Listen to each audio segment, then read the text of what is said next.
He circled the number every month, paid it every month, and every month the balance barely moved. Marcus had been paying his credit card for 2 years and 4 months. Never missed a payment, never paid late. And yet, he sat at his kitchen table on a Tuesday evening and actually looked at the statement instead of just scrolling to the minimum amount due. Really looked at it. The balance was $4,912. He started with $5,300. After 2 years of payments, after every dollar he sent in on time every month, he owed $4,912. He pulled up his payment history on his phone. He had paid $1,944 over 28 months, and the balance had dropped by $388. That means $1,556 of his payments had gone somewhere that was not reducing what he owed. He sat with that for a long moment. Then he Googled how minimum payments actually work, and what he found made him feel like he had been sitting inside a room with a door that was open the entire time. The minimum payment was not designed to help Marcus get out of debt. It was designed to keep him in it. That is not a conspiracy theory. It is math, and the math is hiding in plain sight on every credit card statement in America. When you carry a balance on a credit card in the United States, your card issuer calculates your minimum payment as a small percentage of what you owe, typically 1 to 3% of the outstanding balance, or a flat minimum of $25, whichever is greater. On a $5,000 balance at the average American credit card interest rate of just over 22%, that minimum payment is somewhere around $125 to $150 per month. It sounds manageable. It is supposed to sound manageable. But when you look at how that payment is applied, the picture changes entirely. Most of that $150, close to $90 of it, goes directly to interest. Only $60 actually reduces the balance you owe. And next month, because the balance barely moved, the interest charge is almost exactly the same again. Americans are currently carrying more credit card debt than at any point in recorded history. As of the end of 2025, the total credit card debt held by Americans crossed $1.27 trillion, the highest figure since the Federal Reserve Bank of New York began tracking it. That is not a rounding error. That is $1.27 trillion sitting on credit cards, the majority of it accumulating interest at rates above 20% annually. The average cardholder carrying a balance owes somewhere between $6,500 and nearly $8,000, depending on how you calculate it. And the Federal Reserve's own data shows that roughly 47% of American credit card holders carry a balance from month to month, nearly half, not because they are reckless, but because the cost of living outpaced wages, because an unexpected expense hit, because someone used a credit card to survive a difficult month and then could not get all the way back. And now they are inside the exact same math Marcus is sitting in. Most people know minimum payments are not ideal. Almost nobody knows just how bad the math actually is. Here is the real number. If you carry the average American credit card balance of around $6,500 at an interest rate of 22%, and you make only the minimum payment every single month, never use the card again, never miss a payment, it will take you somewhere between 18 and 22 years to pay it off. Not months, years, decades. And in that time, you will pay more in interest alone than you originally borrowed. On a $6,500 balance, the total interest paid over that period ranges from $9,000 to over $13,000, depending on exact rate and minimum payment calculation. You borrow $6,500. You pay it back, and then you pay almost twice that amount again just for the privilege of paying it back slowly. This is not a bug in the system. It is a system working exactly as it was designed to work. Marcus closed the browser, opened his statement again, and made a decision. He had 4 credit cards. The balances were not catastrophic individually. One was $2,200. One was $1,800. One was $1,400. One was $600. Together, they added up to $6,000 in credit card debt. He had been paying minimums on all 4 for varying amounts of time. He had assumed he was handling it. He was paying on time. His credit score was decent. Nobody had called him about anything. From the outside, and from his own perspective until that Tuesday evening, everything was fine. But the math said otherwise. At his current pace of minimum payments, and assuming no new spending on the cards, he was looking at 17 to 19 years before those cards were clear. And he would pay somewhere between $9,000 and $12,000 in interest alone. He was 30 years old. He would be nearly 50 before the cards were paid off if he stayed on the same path. He did not stay on the same path. Here is exactly how a minimum payment is calculated and where your money actually goes. Every credit card in America charges interest on a daily basis. Not monthly, daily. The annual interest rate, your APR, is divided by 365 to get a daily rate.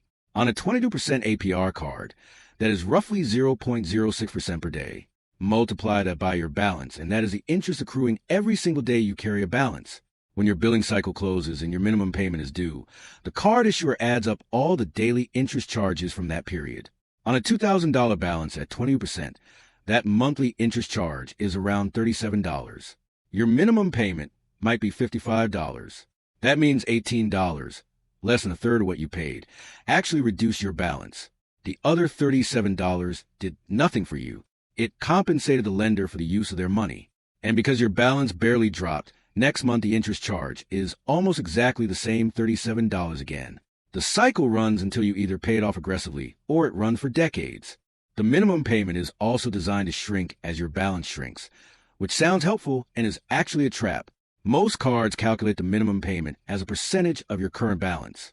So as your balance slowly drops over time, your required minimum payment also slowly drops. This sounds like relief. In reality, it extends the payoff period. When your minimum payment decreases, less of each payment goes to principal, and the debt becomes slower and slower to eliminate as the years go on. Consumer financial researchers have documented this mechanism in detail. The declining minimum payment structure is specifically calibrated so that a borrower making only minimums will pay interest on a diminishing balance for so long that the total interest paid far exceeds the original principal borrowed. The card issuer earns more the longer you take to repay. The minimum payment structure is not neutral. It is tilted by design and by math toward the extended repayment outcome that benefits the lender most. Marcus had never calculated the interest charge on his cards separately from his payment. Most people have not. He went through each statement. Card 1, the $2,200 balance at 23%, was generating $54 in monthly interest. His minimum payment was $58. He was reducing the balance by $4 per month. At that rate, it would take him 41 years to pay off Card 1 alone. Card 2, $1,800 at 20%, was generating $30 in interest on a $45 minimum, $15 per month, reducing the balance. Card 3, $1,400 at 24%, was generating $28 in interest on a $35 minimum, $7 per month, reducing the balance. Card 4, the $600 card at 19%, was generating $10 in interest on a $25 minimum, $15 per month, reducing the balance. He wrote the numbers down. He looked at them. The fastest of his cards was reducing its balance by $15 a month. The slowest was reducing by $4. He had been paying on time for years and was making almost no progress on 3 of his 4 cards. Sarah had been through this 2 years before Marcus had this realization. She was a few years older than Marcus and had arrived at the same Tuesday evening calculation about 26 months earlier. At that point, she was carrying $7,000 across 3 cards. The interest alone was costing her nearly $130 a month. Money that produced nothing for her, reduced nothing owed, built nothing.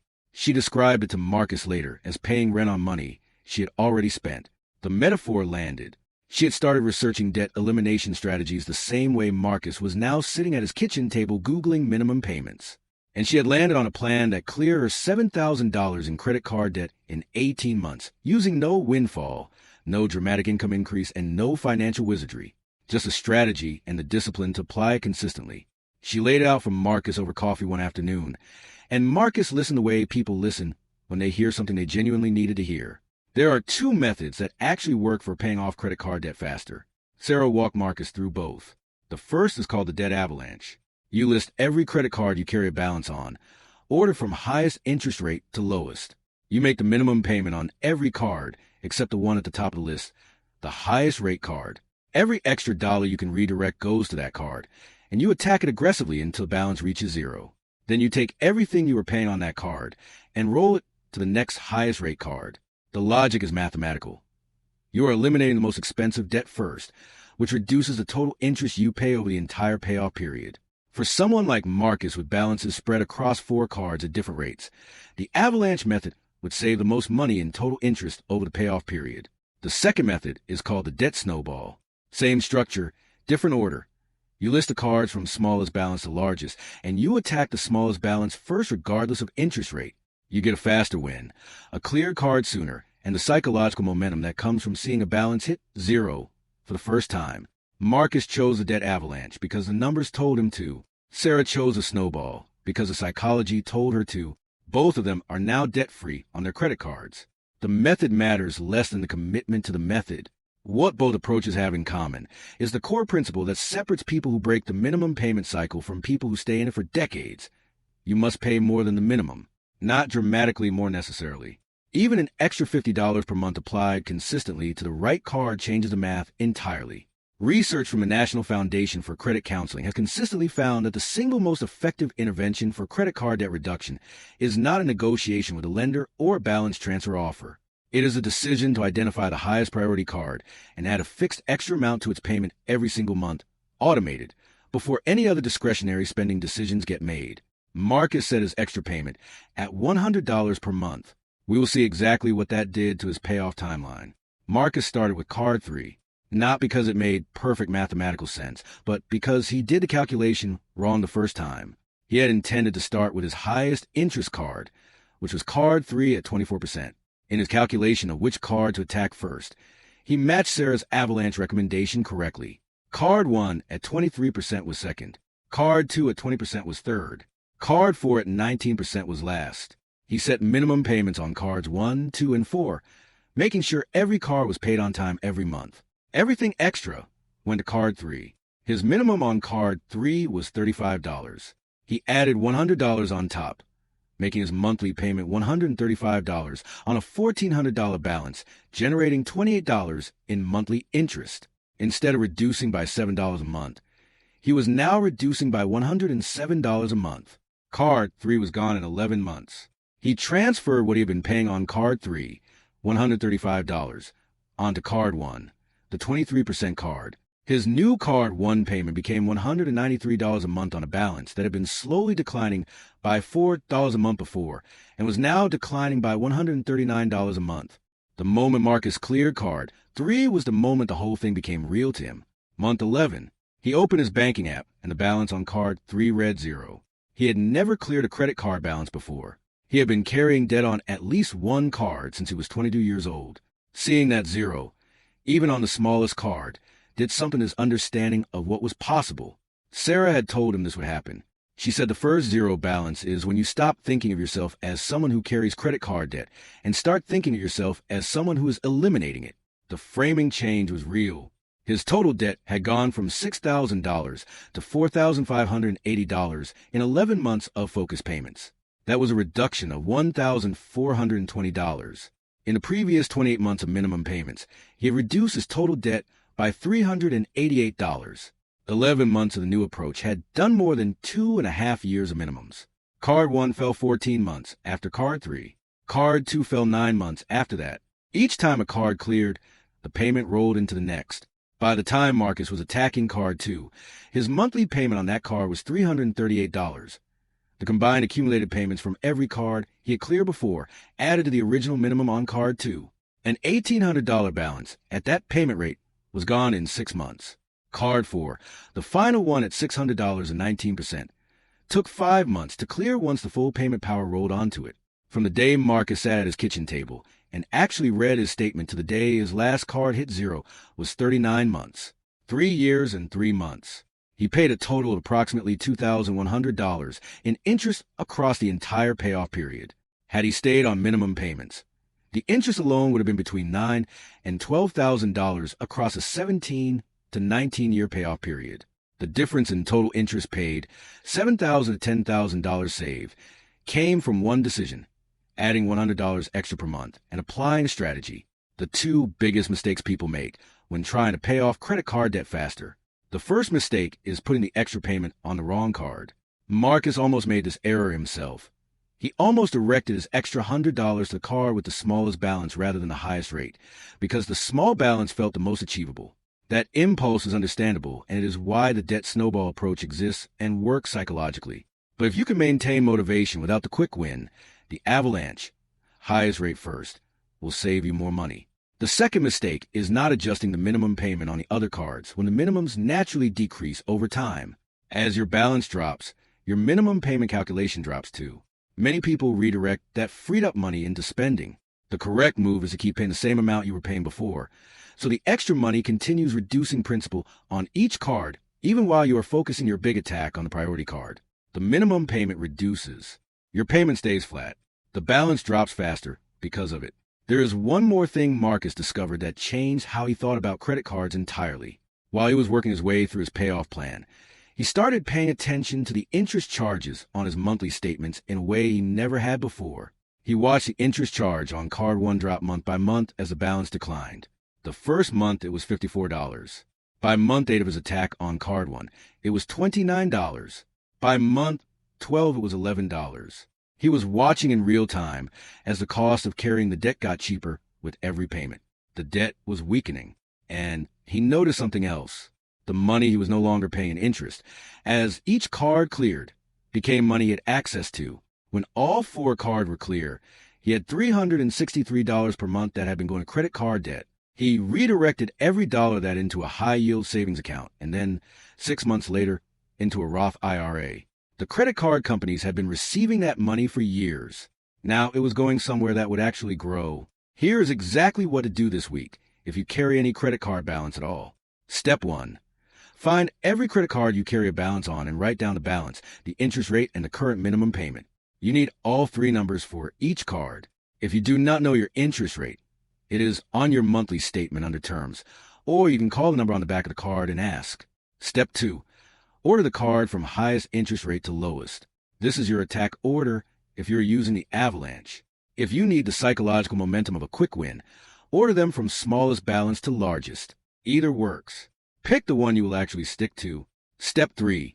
Decide on an extra payment amount, whatever honest number your current budget allows.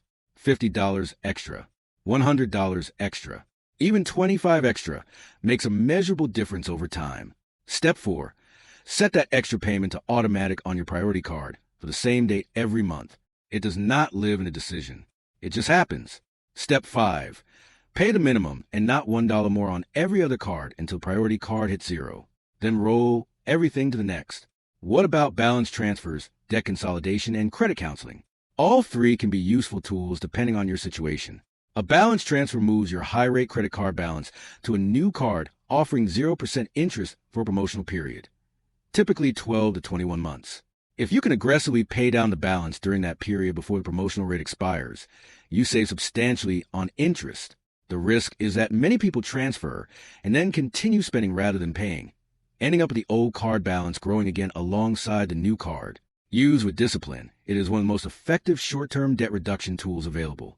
Debt consolidation combines multiple debts into a single personal loan, ideally at a lower interest rate, with one fixed monthly payment. It simplifies the process and can lower your effective rate. The danger is the same. If the underlying spending habit that created the debt does not change, consolidation can become a reset button people hit multiple times. Credit counseling through a nonprofit agency is available to any American at low or no cost, and a counselor can negotiate directly with creditors to reduce interest rates in some cases. The National Foundation for Credit Counseling operates a network of accredited agencies across every state. Marcus is 33 now. His credit card balance is 0. He has been at 0 for 11 months. He still uses one credit card for the rewards, for the purchase protection, because a credit card used correctly is a tool, not a liability. But he pays it in full every month. The balance never rolls over. No interest is ever charged. He is the other half of what the credit card industry calls a deadbeat. The customers who cost the industry money because they extract the benefits without paying interest. He used to be what the industry considers profitable. He would like you to understand what the difference between those 2 categories of credit card user actually means in dollar terms over a lifetime of credit card use. In the profitable category, thousands of dollars in interest paid to lenders over the years. In the other category, that same money stays in his account and compounds. The credit card does not change. The behavior around it does. Drop a comment below and tell Wealth Lens one thing. Tell us how long you have been carrying your credit card balance. 1 month, 1 year, 5 years, 10. Or tell us you just looked at your statement for the first time the way Marcus did and the number surprised you. Or tell us you already paid yours off and how you did it. Because that comment might be the one that helps somebody else make the decision Marcus made on a Tuesday evening at his kitchen table. Subscribe to Wealth Lens because the next video takes this further. We are talking about exactly how to use the freed up cash from eliminated credit card debt to begin building real financial security step by step. on any income. The credit card industry spends enormous resources making minimum payments feel like responsibility. This video is a reminder that paying the minimum is not the finish line. It is a starting trap. And the exit is available to you starting with your next pay period. We will see you in the next one.